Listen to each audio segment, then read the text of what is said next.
नमस्कार प्रिय विद्यार्थियों, जैसे कि आपको पहले बता चुके हैं 2 यूनिट तो अपन कंप्लीट कर चुके हैं ऑर्गेनिक केमिस्ट्री की। और अब तीसरी यूनिट पर चल रहे हैं अपन। तीसरी यूनिट का नाम है कार्बोहाइड्रेट। Yes, carbohydrate.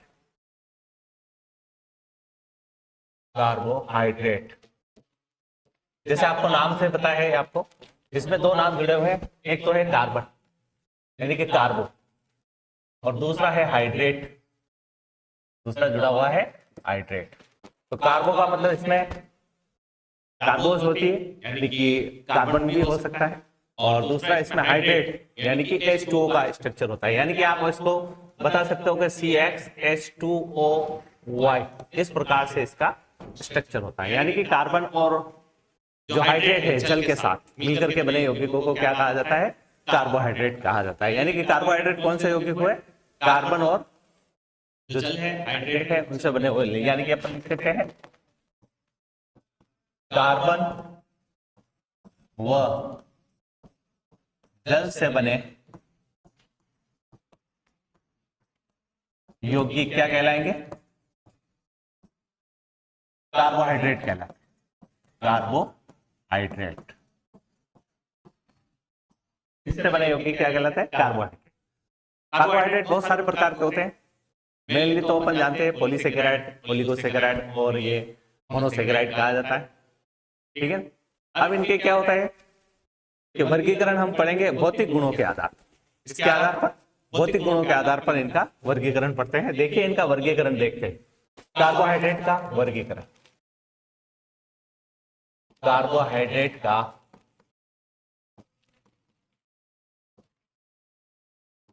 वर्गीकरण, कार्बोहाइड्रेट का वर्गीकरण 3 प्रकार से किया जाता है, खास करके ध्यान रखना। कार्बोहाइड्रेट का वर्गीकरण 3 प्रकार से किया जाता है। एक तो भौतिक गुणों के आधार पर, भौतिक गुणों के आधार पर नंबर 1 है भौतिक गुणों के आधार पर।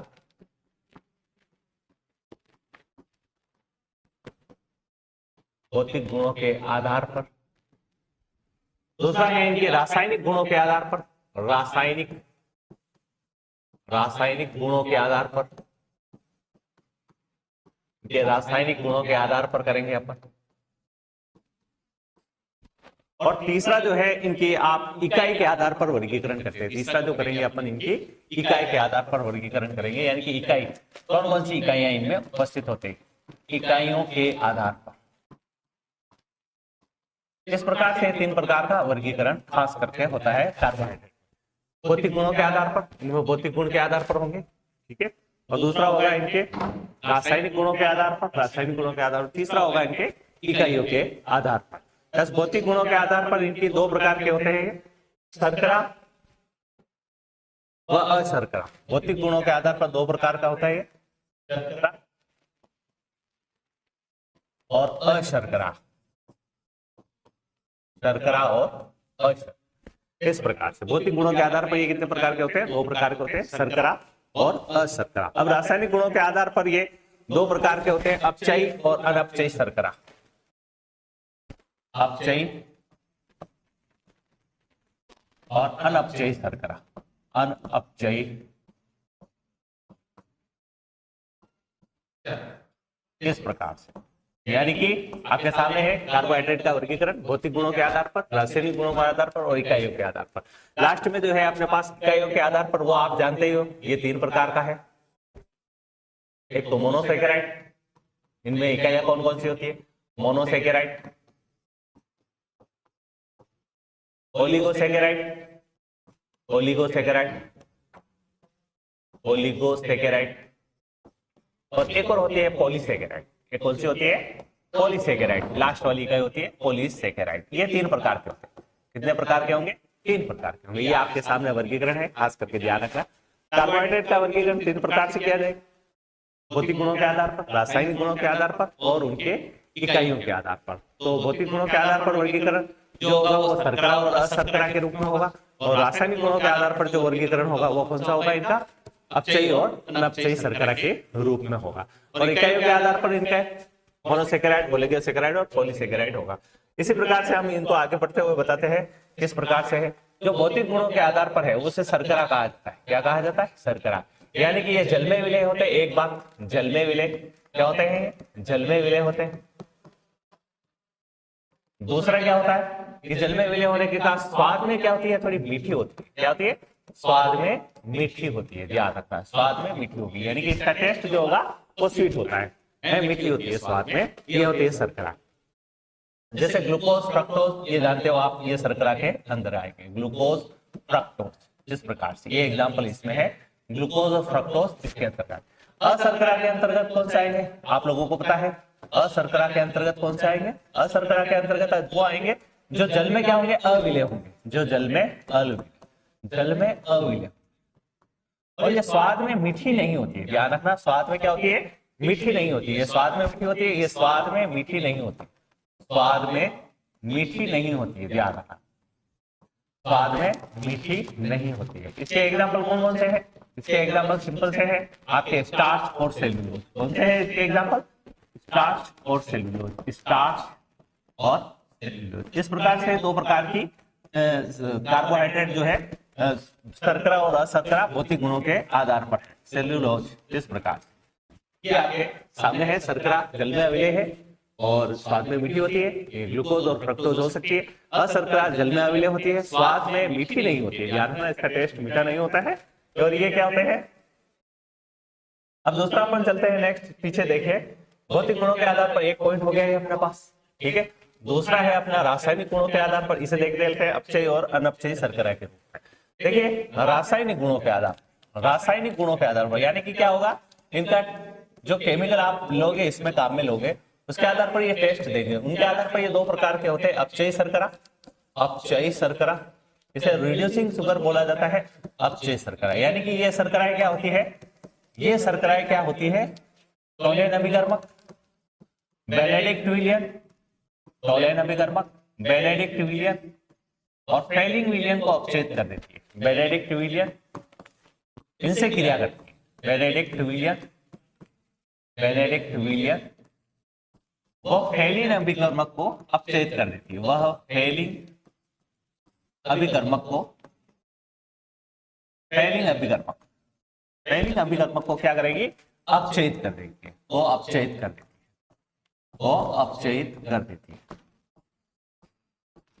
इसके एग्जाम्पल कौन कौन से हैं? इसके एग्जाम्पल आपको पता है, ग्लूकोज, फ्रक्टोज, इस प्रकार से इनके एग्जाम्पल है। ग्लूकोज, फ्रक्टोज, ये इनके एग्जाम्पल है। इन्हें अपचयी शर्करा कहा जाता है। और अनपचयी शर्करा किसे कहा जाता है? अनपचयी शर्करा उसे कहा जाता है जो क्या होती है? अपचयित नहीं होती है, यानी कि रिएक्शन नहीं करेगी इनसे। अनपचयी शर्करा ये शर्करा किससे रिएक्शन नहीं करेगी? ये शर्करा जो होती है आपके टोलेन अभिकर्मक, बेनेडिक्ट विलियन, और इनको अपचयित नहीं करते। इन अभिकर्मकों को अपचयित नहीं करते। इन अभिकर्मकों को अपचयित